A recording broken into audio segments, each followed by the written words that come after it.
ምንድነው እንግዲህ አንተ ማን ነህ? ወዴት ነህ? እንዴት ነህ? ስለዚህ ይሄን ፍቅር ባወቅን ቁጥር ከመታወቅ ወደሚያልፍ ህብረት ውስጥ እንገባለን ማለት ነው። ከእግዚአብሔር ጋር ያለን ህብረት ዲተርማይን የሚያደርገው ስለ እግዚአብሔር ባለን የፍቅር መረዳት ነው ማለት ነው። ታቋና አንዱ መጥቶ ትጠፋለህ፣ ትወለወላለህ፣ ቤቴን አጸዳለሁ ይላል ሲል አትፈራም። ያን ከተፈጠርንበት አናቶሚ ጋር የሚስማማ ዘመንና ህይወታችንን የሚጠብቅ ነው በፍቅር መመላለስ። እነሱ ሁሉ ጊዜ ቤት ሲወለወል ነው የሚያዩት።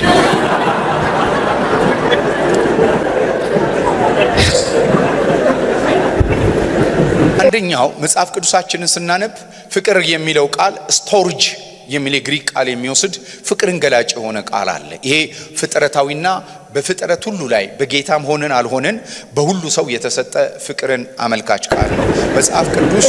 እሺ አባ I love you Jesus እንወድሃለን። ይሄ ማለት ነው ወገኖች፣ ማለት ይሄ የአምላክ መጽሐፍ፣ ይሄ የእግዚአብሔር መጽሐፍ የምን ሃይማኖት መጽሐፍ ነው? የእስላም፣ የኦርቶዶክስ፣ የጴንጤ፣ የካቶሊክ የማን ነው? የማንም አይደለም፣ የማናቸውም አይደለም። መጽሐፉ የአምላክ መጽሐፍ ነው። እግዚአብሔር ይህን መጽሐፍ ሲልክ ለጴንጤ ከላይ ወደ ታች ወረወረው አይደለም። እግዚአብሔር ይህን መጽሐፍ ከላይ የሰጠው ለዓለም ሕዝብ በሙሉ ነው። እግዚአብሔር ይህን መጽሐፍ ለዓለም ሕዝብ ሲሰጥ የዓለምን ሕዝብ ለሶስት እያየ ነው። የዓለም ሕዝብ ለሶስት ይከፈላል። ነጭ ይሁን ጥቁር ይሁን እሱ የራሱ ጉዳይ። ቻይና ይሁን አፍሪካ ይሁን ሞንጎሊያ ይሁን ጣሊያን ይሁን እሱ የራሱ ጉዳይ። ብቻ ሰው ከሆነ ሰው በእግዚአብሔር ዓይን የዓለም ሕዝብ ሲታይ ሶስት ቦታ ይመደባል። ማንኛውም የዓለም ሕዝብ ጌታ ኢየሱስ ክርስቶስ ከመምጣቱ በፊት በነበረው በምን ኪዳን ውስጥ? በብሉይ ኪዳን ዘመን ውስጥ የዓለም ሕዝብ ለሁለት ብቻ ይከፈል ነበር። የዓለም ሕዝብ ቁጥሩ ሚሊዮንም ይሁን መቶ የሚከፈለው ለሁለት ነበር። ያም አንደኛው አሕዛብ የሚባለው አብዛኛውን ቁጥር የያዘው የዓለም ሕዝብ ነው። ጥቂት ቁጥር ያለው የሆነ ቤተሰብ አለ። ምን ይባላል? እስራኤል ይባላል። ስለዚህ መጽሐፍ ቅዱሳችን በብሉይ ኪዳን ውስጥ የነበረው የመጽሐፍ ቅዱስ ክፍል ብሉይ ኪዳን ይሄው ይሄ ብሉይ ኪዳን መጽሐፍ ውስጥ የምታገኟቸው ወገኖች ስንት ብቻ ናቸው? ሁለት ናቸው። ምንና ምን ስታና አሕዛቦችን ታያለ። ባቢሎን፣ ግብጽ ምናምን ምንድነው ስሙ ዮርዳኖስ፣ የአረብ ምድር፣ ወደዛ ደግሞ ከእስራኤል በላይ ያሉ አገሮች እነ ሊባኖስ፣ እነ ሲዶና፣ ሌሎችም የአሕዛብ ምድሮች፣ ራቅ ሲል እነ ፋርስ፣ እነ ሜዶን፣ እነ አሶር ወዘተ የአሕዛብ ታሪክ የአሕዛቦች ከነሱ ጋር ደግሞ በተነካካ መልኩ አንድ ሕዝብ አለ። ይሄ መጽሐፍ በወፍራሙ የተሰጠው የኪዳን ሕዝብ አለ። ጥቂት ነው ቁጥሩ። ማን ይባላል? እስራኤል በብሉይ ኪዳን። ስለዚህ በብሉይ ኪዳን ዘመን ይሄ የሕጉ መጽሐፍ፣ ይሄ የብሉይ ኪዳን መጽሐፍ ለማን ተሰጠ? ለአሕዛብ ነው ለእስራኤል? አሁን ሁለት ጥቅስ እኔ እነዚህን ሶስቱን አንዴ ከማንበባችን በፊት በብሉይ ኪዳን ዘመን እስራኤላዊ መሆን አይሁዳዊ መሆን ብልጫ አለው? ኦኬ፣ እስቲ ያውጡልኝ። ሮሜ መጽሐፍ ላይ ምዕራፍ 3 ሂድ። ሮሜ 3 ቁጥር 1 እንግዲህ የአይሁዳዊ ብልጫው ምንድን ነው? እዚህ ውስጥ ብልጫ አለው በስንት ነገር? ወይስ የመገረዝ ጥቅሙ ምንድን ነው? በሁሉ ነገር ብዙ ነው። ምናዊ መሆን አይሁዳዊ መሆን በብዙ ነገር ምን ነበረው? ብልጫ አለው። ለምሳሌ ቀጥሎ ቁጥር 2 አስቀድሞ የእግዚአብሔር ቃላት፣ እነዚህ 39 መጽሐፍት የእግዚአብሔር ቃላት አደራ ተሰጧቸው። ለነማን? የትኛው ነው? ይሄ አዲሱ ኪዳን ነው ወይስ እዚህ ውስጥ ያለ? አቤት፣ ይሄኛው ኪዳን። አሁን አንድ መጽሐፍ አውጣ ሮሜ ምዕራፍ 9 ቁጥር 4 እነርሱ እስራኤላውያን ናቸውና ልጅነትና ክብር ኪዳንም የትኛው ኪዳን? አቤት ብሉይ ኪዳን ኪዳንም የሕግም መሰጠት የመቅደስም ሥርዓት የተስፋውም ቃላት ለእነርሱ ናቸው። ልብ በሉ፣ እነርሱ ምኖች ናቸውና? እስራኤላውያን ናቸውና ልጅነት፣ ክብር፣ ኪዳን፣ የሕግ መሰጠት፣ የመቅደስ ሥርዓት፣ የተስፋው ቃላት ለእነርሱ ናቸው። ስለዚህ ብሉይ ኪዳን ውስጥ ስንት ወገን አለ? አሕዛብና አይሁዶም እስራኤል።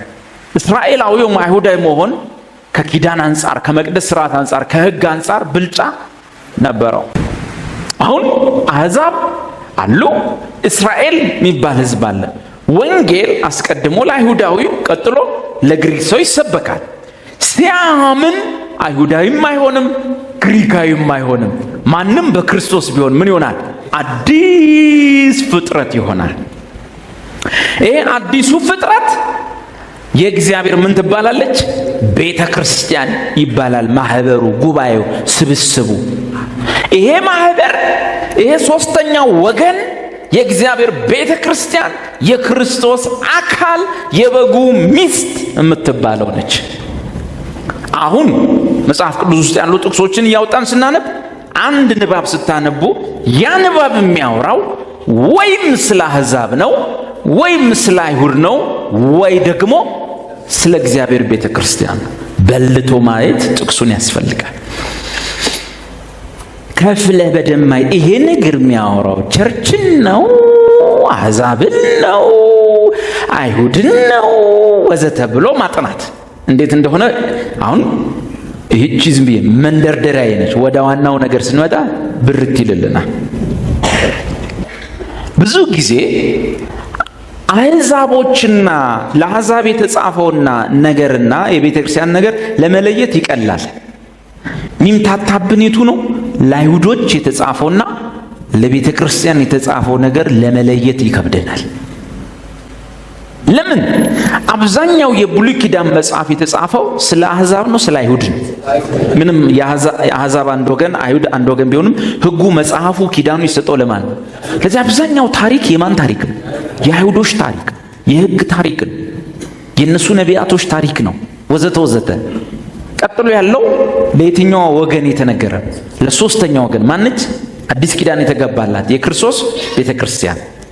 ስለዚህ ወፍራሙ ክፍል ውስጥ ያለው ይሄ የሕግም መሰጠት፣ የኪዳኑም የተስፋውም ቃላት የአባቶችም ለእነርሱ ናቸው የተባለላቸውን ጥቅስ እዚህ ውስጥ ካሉ ጥቅሶች ጋር መጀመሪያ ማስተያየት ያስፈልጋል። እዚህ ውስጥ ላንተ የተጻፈውን በደንብ ካወቅክ በኋላ እዚህ ውስጥ ያለውን ለመለየት ይቀላል። በጣም በሚያሳዝን መልኩ ለአይሁዶች የተጻፈውን ጽሑፍ ክርስቲያኖች በጣም በጥንቃቄና በብስለት ሲያውቁት፣ ለቤተ ክርስቲያን የተጻፈውን ነገር ግን ኢቭን ከፍተው ማያዩ አሉ፣ ማይለዩ አሉ። እንኳን ሊለዩት ማያነቡ፣ ሲያነቡ እምቢ ይላቸዋል፣ ሲያነቡ እንቅልፍ ይጥላቸዋል። ለአይሁዶች የተሰጠውን እዚህ ውስጥ ገብተው ሲያነቡት ደስ ይላቸዋል፣ ደስ ይላቸው። አንድ ወጣት ልጅ ብዙ ጊዜ ማነሳው ምሳሌ ዳዊት የሚባል ትንሽዬ ልጅ ጎልያድ የሚባል ትልቅዬ ሰው ሲጥል ታሪኩ ደስ ይላል፣ ደስ ይላል። እንትና አለ እናንተ በተገዳደርከው በእስራኤል አምላክ ሲመጣበት ወረወረው፣ ወነጨፈው፣ ግንባሩ ላይ ተቀረቀረ፣ ጎልያድ ሞተ፣ አንገቱን ቆርጦ ያዘው። ሰፈር ሲገባ የሰፈር ሴቶች ይዘፍኑለት ጀመር። ረዴፍ ረዴፍ ብለው ደስ አይልም? ታሪኩ ደስ ይላል። እዚህ ጋር ስትመጣ አባቶ አንተ በእኔ እንዳለ እኔ በአንተ እንዳለው እነሱ በእኔ አንድ ሲሆኑ አንድ ብንሆን ሲል ምንድን ነው ትል? እኔ ባንተ ሲሆን አንተ በእኔ፣ እኔ በእነሱ ሲሆን ይህን ነገር ከማሰብ ምን ይሻላል? ነግራችሁ ሊሆን ይችላል። አንዲት እህቴ ምናልባት ትኖር ይሆናል እዚህ ውስጥም። አንድ አገልግዬ ቤት ስገባ ምሳ እየበላሁ ደወለችልኝ። ከሆነ ቸርች አባል ነች። ደወለችልኝ። ዴቭ ደስ ብሎኝ ነው ዛሬ ደወልኩኝ። ምን አግኝተሽ ነው? ዛሬ እኛ ቸርች ኤፌሶን ተሰበካለች። እውነት ነው የምላቸው። ኤፌሶን ሰምታ አታውቅም። መጽሐፉን እና ንባቡን እንጂ የምታውቀው ኤፌሶን በዝርዝር ሲሰጥ አታውቅም። ለምን? ምንም እግዚአብሔር ካረዳ ኤፌሶን አይጥምህም። ከበሰልክ ነው ኤፌሶን የሚጥም።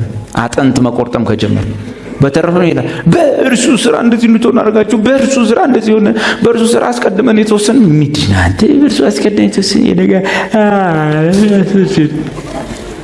እዚህ ጋር ስመጣ ቀይ ባህርም በፊታቸው ነበረ፣ ፈርዖንም ከኋላ ነበረ። እግዚአብሔር በበትር መታው አለው፣ ባህሩም ተከፈለ፣ ህዝቡም አለፉ። ከበሮ ይዘው ይዘምሩ ጀመር። ደስ አይልም? ደስ ይላል። ለልጆች ደስ የሚል ነው።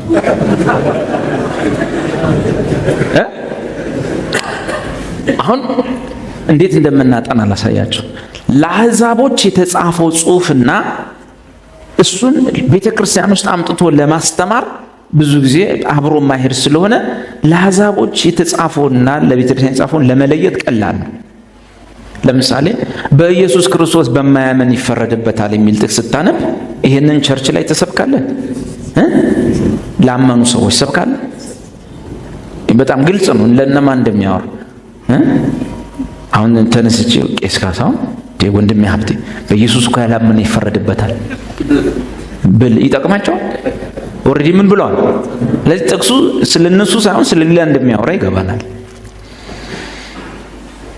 አሁን በአብዛኛው የተምታታ ቸርች ውስጥ ያለው የኪዳን ልዩነት የጠፋው ጸሎታችን፣ አምልኳችን ሁሉ መዝሙራችን ሁሉ ግልብጥብጥብጥ ብሎ የተበለሻሸው ምን ይዘው ምን ጨብጦ ያጣ ነው። በአንድ መድረክ ላይ ሶስት ነገር በአንድ የሚነገርበት ምክንያት በአይሁድና በእኛ መካከል ያለውን የጥሪ ልዩነት፣ የተስፋ ልዩነት፣ የአገልግሎት ልዩነት፣ የህይወት ስርዓት ልዩነት፣ የጸሎት ልዩነት፣ የአምልኮ ልዩነት፣ የሁሉንም ነገር ልዩነት አለማወቃችን ነው ማለት ነው። ስለዚህ ቤተክርስቲያንን ደሞ እንያት ሶስተኛ ወገን ነች፣ ሌላ ነች።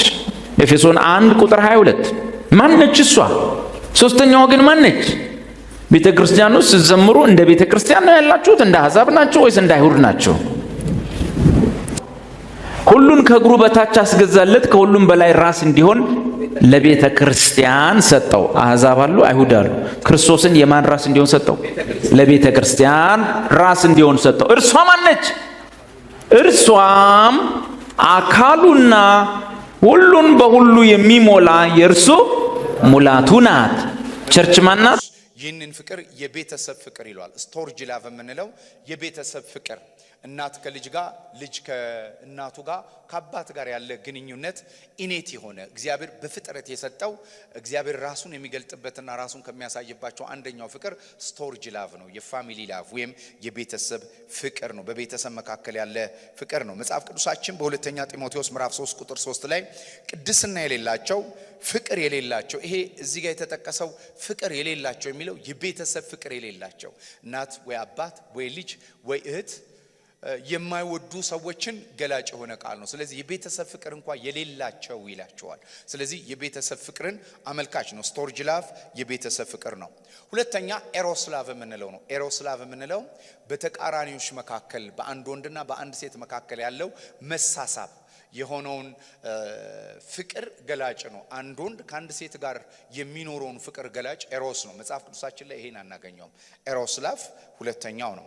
በሶስተኛ ፊሊያ ላቭ የምንለው ነው። ፊላዴልፊያ የምትባል ቸርች፣ ራእይ ላይ የምታቋት አይነት ቸርች የወንድማማች መዋደድ ያለባት ቦታ ነው። የወንድማማች መዋደድ ፍቅር የሆነውን አመልካች ነው። አንደኛ ጴጥሮስ ምዕራፍ 1 ቁጥር 7 ላይ እግዚአብሔርን በመምሰል የወንድማማች መዋደድ ይለዋል። የወንድማማች መዋደድም ፍቅርን ጨምሩ። ስለዚህ ይሄ የወንድማማች መዋደድ ፊሊያ ወይም ደግሞ ፊላዴልፊያ ወይም ፊሎላቭ የምንለው ይሄንን ነው። ስለዚህ የወንድማማች መዋደድን ፍቅር ደግሞ መጽሐፍ ቅዱሳችን ይነግረናል። አራተኛው አጋፔ የምንለው ላቭ ወይም እግዚአብሔር ያለው ፍቅር ነው። ይህ ፍቅር በአንደኛ ዮሐንስ 4:8 ላይ የተጠቀሰው ፍቅር የሌለው እግዚአብሔርን አያውቅም፣ እግዚአብሔር ፍቅር ነው የሚለው ፍቅር ነው። አሁን እነዚህ በሙሉ ፍቅሮች ከነዚህ እዚህ ላይ ከምትመለከቷቸው ፍቅር ለየት የሚያደርገው ለምሳሌ ወንድምን መውደድ እህትን መውደድ ፍጥረታዊ ነው። በተቃራኒ ጾታ ያለ መዋደድ እንደገና ደግሞ ከጓደኛ ጋር ያለ ሚቹዋል የሆነ ነገር መዋደድም ኖርማል የሆነ ላቭ ነው። ይሄኛው ፍቅር ግን አጋፔ ላቭ የምንለው በማቴዎስ ወንጌል ምዕራፍ 5 ላይ ጌታ ኢየሱስ ክርስቶስ ጎረቤታችሁንና ወንድማችሁን ውደዱ ተብሎ እንደተጻፈ ታውቃላችሁ፣ እኔ ግን እላችኋለሁ ጠላቶቻችሁን ውደዱ ያለበት ቃል ነው። ጠላታችንን የምንወድበት ወይም አጥፊያችንን የምንወድበት ወይም ደግሞ የበደሉንን ሰዎች የምንወድበት ፍቅር ይሄ ፍቅር ነው። አጋፔ ላቭ ይባላል። የወንድማማች መዋደድ ፍቅር አጋፔ ላቭ ይባላል። ስለዚህ ምናልባት ዝምድና ላይ ኖረን ይችላል ከሚጣሉን ሰዎች ጋር፣ ከተቀየምናቸው ሰዎች ጋር፣ ከማይወዱን ሰዎች ጋር ዝምድናም ግንኙነትም ላይ ኖረን ይችላል። እነዚህ ሁሉ አሁን የጠቀስኳቸው ፍቅሮች በሙሉ በመስጠትና የመቀበል ህግ ሲሰሩ፣ ይሄ አጋፔ ላቭ ግን ጠላቶቻችንን የምንወድበት እነሱ ላይወዱን ይችላሉ፣ ከነሱ በማይነሳ ከኛ በሚቀጥል ፍቅር በመስጠት ውስጥ ያለ ፍቅርን ያሳያል። ሌሎቹ በመቀበልና በመስጠት ህግ ውስጥ ነው የሚሰሩት። ይሄ ግን በመስጠት ህግ ብቻ ይሰራል። አጋፔ ላቭ የምንለው በመውደድ የሚቀጥል። ለምሳሌ ጠላቶቻችሁን ውደዱ ሲባል እንደ ፊሊያ የጓደኝነት ህብረት ላይ ኖረን ይችላል፣ ጓደኝነት ላይ ኖረን ይችላል፣ ያው በመካከል ተቃርኖ ስላለ።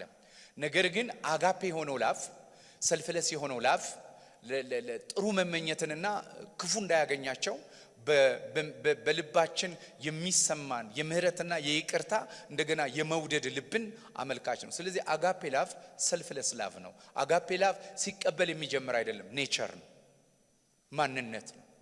ስለዚህ ይሄ ማንነት በጌታችን በመድኃኒታችን በኢየሱስ ክርስቶስ አማካኝነት እንደ ሮሜ 5:5 በመንፈስ ቅዱስ መሰጠት ውስጥ ለቅዱሳን የታደለ ፍቅር ነው። ስለዚህ ይሄ አሁን የምንመለከተው ፍቅር ከሰው የማይነሳ ከሰው የማይጀምር ከእግዚአብሔር የሚጀምር ነው። አጋፔ ላቭ የራሱ የእግዚአብሔር ፍቅር ነው። ስለዚህ በየትኛው ፍቅር ነው ተዋደዱ የሚለን? በአጋፔ ላቭ ነው። በባልና በሚስት መካከል ሰው ከባልንጀራው ጋር፣ ሰው ከጠላቱ ጋር እግዚአብሔር እንዲዋደድ አዲስ ኪዳን ላይ የሰጠው ይህንን ፍቅር ነው። ሌሎቹ ፍቅሮች እንሰጣለን፣ መቀበል ከሌለ ሊቆም ይችላል። አጋፔ ላቭ ግን ሰዎችን ሁሉ አልፎ እኛ ወዳጅ ስለሆነን፣ እኛ ኔቸራችን ስለሆነ፣ እኛ ማንነታችን ስለሆነ እየወደድን የምንቀጥልበት የፍቅር ማንነትን አመልካች ነው። ስለዚህ ይህንን ለያይቶ መረዳት በጣም አስፈላጊ ቃል ነው። ፍቅር ምንድነው ካልን በኋላ ሁለተኛው የምናየው እግዚአብሔር ፍቅር ነው ስንል ምን እያወራን ነው? እግዚአብሔር ፍቅር ነው ስንል ምን እያወራን ነው? አሁን እግዚአብሔር ፍቅር ነው ስንል ይሄን በደንብ ስሙኝ። አጋፔ ላቭ የሚለውን እንዲከለየን እግዚአብሔር ፍቅር ነው ብለን ስናወራ ምን እያወራን እንደሆነ ታውቃላችሁ? እግዚአብሔር ፍቅር አለው እያለን አይደለም። እግዚአብሔር ማፍቀር ይችላል እያለን አይደለም። እግዚአብሔር ማንነቱ ስብዕናው ፍቅር ነው ማለት ነው። አለው ሳይሆን ነው። አያችሁ፣ ኢሴንሱ ነው፣ ማንነቱ ነው። የእግዚአብሔር ተፈጥሮ ለእግዚአብሔር ስለማንጠቀም፣ ተፈጥሮ የሚለውን ቃል ስለማንመለከት ነው። ለእግዚአብሔር ማንነት ኢኔት ኔቸሩ እግዚአብሔር ፍቅር ነው። በሌላ አማርኛ እግዚአብሔር በሁሉ ቦታ ይገኛል፣ ችሎታውን ያሳያል። እግዚአብሔር ጻድቅ ነው፣ እግዚአብሔር ቅዱስ ነው ስንል ይሄንን የሚገልጥበትን የህይወት ስርዓት አመልካች ነው። ይህንን የሚገልጥበት የህይወት ስርዓት ያመለክታል። በተረፈ ለምሳሌ ለንጽጽር እንዲረዳችሁ እግዚአብሔር ቁጣ ነው አንልም፣ እግዚአብሔር ፍቅር ነው እንደምንለው። ቁጣ ከማንነቱ ውጪ ለሆነው ማንነት ምላሽ የሰጠበት ሲሆን የእግዚአብሔር ፍቅር ግን ማንነቱ ስለሆነ ጅማሬና ፍጻሜ በሌለው በዘላለሙና በማያቋርጥ አንኮንዲሽናል በሆነ ማንነት የሚቀጥል ማንነቱ ነው። ቁጣ ጀመረ። የእግዚአብሔር ቁጣ ስትሉ ኃጢአት በገባ ጊዜ በአንዱ አዳም ኃጢአት ወደ ዓለም ገባ ይላል። ኃጢአት ሲጀምር ነው ቁጣ የጀመረው። ፍቅሩ ግን ጅማሬ የለውም። አልፋና ኦሜጋ ነው፣ ማንነቱ ነው። እግዚአብሔርን እግዚአብሔር ያስባለው ማንነት ፍቅር ነው። በደንብ ስሙኝ። ማንኛውም ትምህርት እግዚአብሔር ፍቅር ነው ከሚለው ካልተነሳ እግዚአብሔርን በትክክል ሊገልጡ አይችልም። እግዚአብሔር ፍቅር አለው አይልም፣ ፍቅር ነው። ስለዚህ ማንኛውም ትምህርታችን ከዚህ ይነሳል። ቅድስናን ስናወራ፣ ጽድቅን ስናወራ፣ ቁጣን ስናወራ፣ ፍትህን ስናወራ፣ በሁሉ ቦታ መገኘት ስናወራ፣ ሁሉን መቻሉን ስናወራ ከዚህ ጋር ይገናኛል። እግዚአብሔር በሁሉ ቦታ ይገኛል ስንል ፍቅር በሁሉ ቦታ ይገኛል። እግዚአብሔር ሁሉን ይችላል ስንል ፍቅር በሁሉ ቦታ ሁሉን ይችላል። ፍቅር ይቆጣል እና ቁጣ ያለ እግዚአብሔር ፍቅር ስንረዳው አንድ አይደለም። በሁሉ ቦታ የሚገኝና ሁሉን ቻይነቱን የእግዚአብሔር ሉዓላዊነትን ሁሉን ቻይነቱን ያለ ፍቅሩ ስንገልጸው ከባድ ነው። ግን እግዚአብሔር ሁሉን ይችላል፣ ግን በፍቅሩ ውስጥ ይራመዳል። ለዚህ ነው ብዙ ሰዎች ስለ እግዚአብሔር ትክክል መረዳት የሚያቀታቸው። ለምንድን ነው እግዚአብሔር በአንድ ጊዜ ሁሉን ለምን አያደርግም? አሁን ለምሳሌ ኃጢአት አለ፣ በደለኛ አለ፣ በአንድ ጊዜ ለምን ጸጥ አያደርገውም ስትሉ እግዚአብሔር ከማንነቱ ውጭ ሊሰራ አይችልም። ኃይል ስላለው ብቻ አይሰራም። ኃይሉ የሚገለጠው በፍቅር ውስጥ ነው። ማንነቱን ሊክድ አይችልም። እየገባችሁ ነው?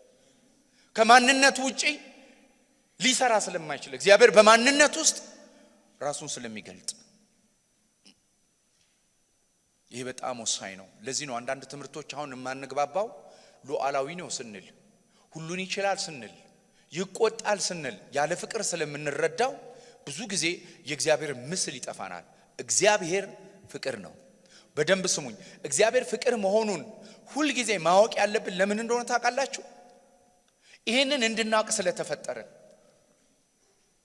እኔና እናንተ የተፈጠርነው ዓለም ሳይፈጠር በፊቱ ቅዱስና ያለ ነውር እንድንሆን፣ በሌላ አማርኛ የፍቅሩ መገለጫ እንድንሆን የተፈለግነው። በበደልና በኃጢአት ሙታን ነን አይደል? ሲወደን መውደድ እንኳን ማንችል ሰዎች ነን። ግን እግዚአብሔር አዳነን። ስለዚህ ድነታችን ሁሌ ሲታሰብ እግዚአብሔር እንዴት እንዳከበረን ከክርስቶስ ጋር ሕይወት እንደሰጠን ስትመለከቱ ተመልከቱ የፍቅሩን ታላቅነት በእኔና በእናንተ። ስለዚህ እኔና እናንተ የተፈለግነው ይህንን የእግዚአብሔርን ፍቅር በሕይወታችን እንዲገለጥ እግዚአብሔር ፈለገ። እግዚአብሔር ፍቅር ነው። ስሙ ይባረክ። ስለዚህ ሁል ጊዜ ይህንን አስቡ። ይሄ በመንፈሳዊ ሕይወታችሁ ላይ ለድላችሁ በመንፈሳዊ ዓለም ላይ ላለው ውጊያችሁ አንድ ነገር ወቁ። እግዚአብሔር ከናንተ በማይነሳ ከናንተ በማይቀጥል እናንተን በማያይ ማንነቱ በሆነ ፍቅር ወዶናል። የሚገርም ነው። የሚገርም ነው። ስሙ ይባረክ። ታዲያ ይሄ እግዚአብሔር ፍቅር ነው ስንል ፍቅሩ ጅማሬና ፍጻሜ የሌለው ፍቅር ከሆነ የእግዚአብሔር ፍቅር በጅማሬም በፍጻሜም አልፋም ኦሜጋም የሆነ ጅማሬ የሌለው ፍቅር ከሆነ እግዚአብሔር በዘላለም ውስጥ እግዚአብሔር ፍቅር ነው ብለን ስንገልጥ ወዲያው የሚመጣው ወደ አእምሯችን ማንን ወደደ? ፍቅር ፐርሰናል ከሆነ ራስ ወዳድነት ነው። ፍቅር ሌላን ከሆነ ማን ወደደ ተብሎ መጠየቅ አለበት። የገባችሁ ነው? የገባችሁ ነው? እስቲ አማረ ራስ ወዳድ ነው ማለትና አማረ የፍቅር ሰው ነው ማለት አይለያይም? የፍቅር ሰው ነው ሲባል ተገልጦ ይታያል። ማን ላይ? ሰዎች ላይ፣ እንትና ላይ ተገልጧል። አማረ ራስ ወዳድ ነው ራሱን ይወዳል ከተባለ ግን ለራሴ በማረገው። እግዚአብሔር ፍቅር ነው ስንል ይሄ አጋፔ ላቭ ሰልፍለስ ላቭ ነው። ሰልፊሽ ላቭ አይደለም፣ ራስ ወዳድ አይደለም፣ ሌሎችን የሚወድ ፍቅር ነው። እና ታዲያ እግዚአብሔር በጥንተ ዘላለም ፍጥረት በሌለበት እግዚአብሔር ፍቅር ነው ስንል ምን እያወራን ነው? እያወራን ያለ ነው እግዚአብሔር አብ ከወልድና ከመንፈስ ቅዱስ ጋር ፍቅር ህብረት ያደርግ ነበር ማለት ነው። ምክንያቱም በዘላለም ውስጥ ፍቅር ካለ ፍቅር ኦብጀክት ይፈልጋል። የሚገርም በቃ ፍቅር ይዞኛል ስትሉ ወዲያው ከማን ጋር ነው የሚባለው? እግዚአብሔር በዘላለም ውስጥ ፍቅር ይዞታል ሲባል ከማን ጋር? ከወልድ ጋር ከመንፈስ ቅዱስ። የሥላሴ ትምህርት ራሱ የሚመሰረተው እግዚአብሔር ፍቅር ነው በሚለው ትምህርት ውስጥ ነው። ሥላሴ እንዳለ የምናውቀው ኤልሁም የሚለውን ቃል ብቻ በማብራራት አይደለም። አብና ወልድ ተጠመቀ ምናምን የሚለው ቃል ብቻ አይደለም። እግዚአብሔር ፍቅር ነው የሚለው ባይ ዴፊኒሽን ያፈቀረ የሚፈቀር አካል አለ ማለት ነው። ኢየሱስ ክርስቶስ አባቱ እንደሚወደው የተናገረው ወደ ምድር ሲመጣ አይደለም፣ ሲላክ አይደለም። ተመልከቱ ጌታችን ኢየሱስ ምን እንደሚል። እግዚአብሔር እሱን የወደደበትን ፍቅር እንዴት ብሎ እንደገለጠው ተመልከቱ። አንደኛ ዮሐንስ ምዕራፍ 17 ቁጥር 24 ላይ ዮሐንስ ወንጌል ምዕራፍ 17 ቁጥር 24 ላይ ዮሐንስ ወንጌል እንዲህ የሚል ቃል አታዩ? አባት ሆይ ዓለም ሳይፈጠር ስለወደድከኝ የሰጠኸኝን ክብሬ እንዲያዩ እኔ ባለሁበት የሰጠኸኝን እነሱ ደግሞ ከእኔ ጋር የሆኑ ዘንድ እወዳለሁ። ጌታ ኢየሱስ ሁል ጊዜ እንደዚህ ይላል፣ አብ እኔን እንደሚወደኝ አውቃለሁ። እኔና አብ እንዋደዳለን። መቼ? ከፍጥረት በፊት። ስለዚህ በዘላለም ውስጥ ያለ መዋደድ ነው እንግዲህ የሥላሴን አስተምሯችንን እዚህ ላይ የሚመሰርተው። ስለዚህ እግዚአብሔር በጥንት ውስጥ ፍቅር ነው። አዎ። ከማን ጋር ወደደ? ማንን ወደደ? ወልድን፣ መንፈስ ቅዱስን ወደደ። መጽሐፍ ቅዱሳችን ይሄንን ዮሐንስ ወንጌል ደጋግሞ የሚናገረው ክፍል ነው። ወደ በኋላ አንዳንድ ጥቅሶች እናያለን። ሌላ መጽሐፍ ቅዱሳችንን ስንጀምር በጥንተ ዘላለም በሥላሴ ውስጥ ያለው ይሄ የእግዚአብሔር ፍቅር እንዲህ የሚል ቃል አለ። በመጀመሪያ ዘፍጥረት 1:1 በመጀመሪያ እግዚአብሔር። እስቲ በመጀመሪያ እግዚአብሔር በሉ። በመጀመሪያ የተፈጠረ ፍጥረት አይደለም ያለው። በመጀመሪያ ሁኔታ አይደለም ያለው። በመጀመሪያ ራሱ እግዚአብሔር።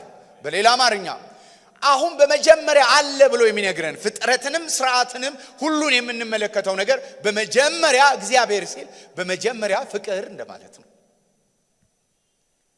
ባለፈው ሳምንት የነገርኳችሁ አንድ ምሳሌ አለ። እንደው ባለፈው ሳምንት እንደው በመውሰድ ነው የነገርኳችሁ። ዛሬ በማስዋብ ልናገር አሉታዊ እንዳይሆን። አንድ ሰው ቤታችሁ መጥቶ ቤታችሁ ያለውን ሶፋ በሙሉ በአዲስ ሶፋ ቢለውጠው፣ ቴሌቪዥናችሁን በትልቅ ቤታችሁን በጂፕሰም መሬታችሁን ቤታችሁን አሳምሮ የናንተ ቤት እስከማይመስል ድረስ ቤታችሁ ቢሰራና ብትመጡ ሁለት ነገር ወዲያው ፊል ታረጋላችሁ። በቤቱ ውበት ደስ ሲላችሁ፣ ግን ወዲያው ወደ አእምሮአችሁ የሚመጣው ይሄንን ያደረገው ማን ነው? ማንነቱን ሊነግረን የማይፈልግ ሰው ነው አርጎ ሄደው እና ይሄ ሁሉ የወጣበት ብር እኔ ልከፍል ነው። ምንድነው የሚሰማችሁ? ወዲያው ባለዳነት፣ የዚህ ሁሉ ወጪ እናንተ ጀርባ ላይ እንዳለ ነው የሚሰማችሁ። ሰውየውን ካወቃችሁትስ ግን ዘመዳችሁ ከሆነ ያንን ያደረገው በቃ ሊያስደስተኝ ፈልጎ ነው የምትሉት። አንድ አይነት ድርጊት አንድ ድርጊት ሰውየውን እስካላወቃችሁ ድረስ በሁለት ጥያቄው ልትሆኑ ትችላላችሁ። አንደኛ በባለዳነት፣ ሁለተኛ በደስታ ስሜት ልትሆኑ ትችላላችሁ። በምስጋና ውስጥ አንድ ድርጊት በህይወታችን ብዙ ነገር ሊያልፍ ይችላል። እግዚአብሔር ከመታወቅ የሚያልፍ አምላክ ነው። መንገዱ የማይመረመር ነው። የማይገቡን የህይወት መንገዶች አሉ፣ ያለፍንባቸው የምናልፍባቸው። አንዳንድ ነገር ለምንኛ ላይ እንደሆነ አይገባንም። ከጎረቤት ጋር ስናወዳድር ዘግይተናል። ከጓደኛ ጋር ስናወዳድር ጽድቅ ሳያንሰን፣ ቅድስና ሳያንሰን፣ እግዚአብሔርን መፍራት ሳያንሰን ነገራችን ግን ላግ አድርጓል። ግን አንድ ነገር ወቁ፣ ከጎረቤት ትታችሁ ከእግዚአብሔር ጋር ስትመለከቱ ግን እግዚአብሔር ፍቅር ነው። በገቡንም ባልገቡንም ሁኔታዎች ባለፍንባቸው በመናልፍባቸው መንገዶች ልባችን የሚረጋጋው እግዚአብሔርን ስላወቅነው ሳይሆን እግዚአብሔርን ስላፈቀርነው ነው። ከእግዚአብሔር ጋር ያለን ግንኙነት ላቭ ቤዝድ ነው፣ ኖሌጅ ቤዝድ አይደለም። በእውቀት ከሆነ አንሰርቸብል ነው፣ ሊመረመር አይችልም። ማን ነው መንገዱን የሚፈትን? ከእግዚአብሔር ጋር ብዙ ሰዎች መጽሐፍ ቅዱስ ላይ ተጣልተዋል። መንገዱን ሲፈልጉ ኢዮብ ተጣልቷል። ኢዮብ ግራ ተጋብቷል። ዕንባቆም ግራ ተጋብቷል። ሚልኪያስ ግራ ተጋብቷል። ነቢያቶች ግራ ተጋብተዋል። የአዲስ ኪዳን አባቶች ግራ ተጋብተዋል። ለምን? እግዚአብሔር መንፈስ ነው። ማንም ሊኖርበት በማይችል ብርሃን ለዘላለም የሚኖር የማይታወቅ አምላክ ነው። ስለዚህ እግዚአብሔር ፕሪዲክት ካደረግን እንስተዋለን። የእግዚአብሔርን ፍቅር ግን ኢንላይትድ ከሆነን እግዚአብሔርን እናውቀዋለን። ከእግዚአብሔር ጋር ያለን ግንኙነት በሪሌሽን ቤዝድ ላቭ ቤዝድ ከሆነ ከእግዚአብሔር ጋር ባለን ህይወት የትዕግስት ፍቅር ይታገሳል የሚለው ለዚህ ነው። ፍቅር ይታገሳል ይላል። መታገስ የምንችለው ስናውቀው ብቻ ነው። ዋይሚ የሚሉ ጥያቄዎች አሉ። እኔ ለምን? እኔ ተለይቼ ለምን? እኔ ላይ ለምን እንደዘገየ ራሱ መዝሙር አለን። ለምን እንደዘገየ አላውቅም። እጠብቅሃለሁ የሚል መዝሙር አለን። ዕንባቆም በመጠበቂያዬ ላይ ሆኜ እጠብቅሃለሁ ብሎታል። ግን አንድ ነገር ልንገራችሁ፣ ኢዮብም በገል ቁስሉን እየፈገፈገ ለምን እንደቆሰለ ሳያቅ እግዚአብሔርን እየጠበቀው ነበር። እግዚአብሔር ሲገለጥ ግን ረታው። ዛሬ አንድ ነገር ልንገራችሁ፣ በህይወታችን ውስጥ እግዚአብሔር ጋር በእንካና እንኩ በሚል አይደለም አብረን የምንሄደው። እግዚአብሔር እንደሚወደን በማወቃችን ውስጥ ነው የምናርፈው። የረፍት ህይወት የምንኖረው የእግዚአብሔር ፍቅር ስናቅ ብቻ ነው። ስለዚህ መጽሐፍ ቅዱሳችን ላይ በመጀመሪያ እግዚአብሔር ይላል። ይሄ ለምን እንደሚረዳን ታውቃላችሁ? በመጀመሪያ እግዚአብሔር ሰማይንና ምድርን ፈጠረ። አሁን ፍጥረት ራሱ ግራ ያጋባችሁ። ክረምት እያመጣ አትክልት ሰብል እንዲያበቅል ምድር እጽዋት ፍሬዋን እንድትሰጥ የሚያደርግ ዝናብ ሲለው ደግሞ አጠለቅልቆ ይዞን ይሄዳል። ይህንን ቁጣ ያኛውን በረከት እያለን እግዚአብሔር ሲቆጣ እግዚአብሔር ሲባርክ እያለን ከምንኖር እግዚአብሔር ፍቅር መሆኑን ያወቀን ጊዜ ቁጣንም በረከትንም ከእግዚአብሔር ተነስተን መረዳት ስንጀምር ልባችን ማረፍ ይጀምራል። አንዳንድ ጊዜ እግዚአብሔርን ለማስደሰት ራሱ ግራ እስክትጋቡ ድረስ ከእግዚአብሔር ጋር ያላችሁ ሪሌሽንሺፕ በእንደዚህ ሁኔታዎች ያልፋል። ምንድነው? በቃ ነገሬ እንዲለወጥ ምን ላድርግ? ጾም ጸሎት ነው፣ እገባለሁ። እንዲህ ታረጋላችሁ፣ የሆነ ታደርጋላችሁ። ነገሮች ግን ሳይገፉ ሳይለወጡ ይኖራሉ። ከዛ ህይወታችሁ ምን ይሆናል ማለት ነው? ወይ ራሱ እግዚአብሔር የለም፣ ወይ ካለ ደግሞ መስራት አይፈልግም፣ ወይ ደግሞ መስራት ከፈለገ አቅም አንሶታል ወደሚለው ትንታኔ ነው የምትገቡት። እግዚአብሔር ፍቅር ከሆነ ግን ለዚህ ሁሉ መልስ ነው። ለምን? ምክንያቱም ነገሩን ላታብራሩ ትችላላችሁ። በእኔ ላይ ያለው ዓላማ ግን ፍቅር ነው። እግዚአብሔርን ለሚወዱ እንደ ሐሳቡ ለተጠሩ ነገር ሁሉ ተያይዞ ለመልካም እንደሚሰራ እናውቃለን። እግዚአብሔር ከዚህ ውስጥ መልካም ነገርን ያወጣል ብላችሁ ተስፋና ማመን የምትጀምሩት እግዚአብሔርን ፍቅር መሆኑን ስታውቁ ብቻ ነው። ስሙ ይባረክ። ሃሌሉያ። ሌላ የሚገርማችሁ እግዚአብሔር ሰማያትንና ምድርን ፈጠረ ሲል ሁለት አይነት ፍልስፍናዎች አሉ። አንዳንዱ እንደዚህ ይላሉ፣ እግዚአብሔር ከምንም ነው የፈጠረው ይላሉ፣ which is false። ከምንም የሚፈጠረው ምንም ነው። ከምንም አይደለም እግዚአብሔር የፈጠረው፣ ከራሱ ነው ያወጣው። ቃልም ከሱ ነው አይደል? ሲናገር ነው አይደል የወጣው? ስለዚህ ከሱ ነው የወጣው። ስለዚህ ፍጥረት ሁሉ ከውድቀት በፊት እግዚአብሔር የፈጠረው ፍጥረት ከሱ ስለወጣ እሱን የሚገልጥ ነው። መገቦታዊ ነው። ታውቃላችሁ፣ ለምግብ የምድር አትክልት ብቻ ነው ለምግብ የተሰራው።